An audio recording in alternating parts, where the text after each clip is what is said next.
இந்த வாக்காளர் பட்டியலில் சிறப்பு தீவிர திருத்தத்தை எதிர்த்து விடுதலை சிறுத்தைகள் கட்சி சார்பில் உச்சநீதிமன்றத்தில் ரிட் மனு தாக்கல் செய்யப்பட்டிருக்கிறது.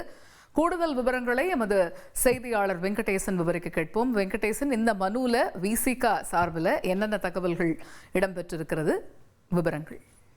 வணக்கம். பீகார் மாநிலத்தில் வாக்காளர் பட்டியல் திருத்தத்துக்கு எதிராக ஏற்கனவே ஏடிஆர் அமைப்பு, யோகேந்திர யாதவ், மோகா மொய்த்ரா, தேஜஸ்வி யாதவ், PUCL அமைப்பு உள்ளிட்டோர் சார்பில் ஏற்கனவே ரிட் மனுக்கள் தாக்கல் செய்யப்பட்டு அந்த மனுக்கள் நாளை விசாரணைக்கு வர உள்ள நிலையில் விடுதலை சிறுத்தைகள் கட்சியின் சார்பில் அதன் தலைவர் போல் திருமாவளவன் சற்று நேரத்திற்கு முன் அவரது சார்பில் வழக்கறிஞர் எஸ் பிரசன்னா ஒரு ரிட் மனு தாக்கல் செய்துள்ளார். அதில் குடியுரிமைக்கான ஆதாரத்தை அடிப்படையாக கொண்டு இந்த திருத்தத்தை மேற்கொள்வதாக அமைந்துள்ள இந்த நடவடிக்கைக்கு தடை விதிக்க வேண்டும் என்றும் இதை ரத்து செய்ய வேண்டும் என்றும் இந்த மனுவை தாக்கல் செய்துள்ளார்கள்.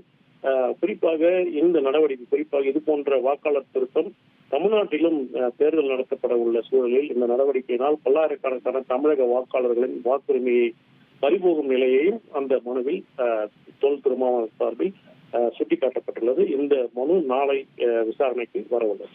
தகவல்களுக்கு நன்றி வெங்கடேசன்.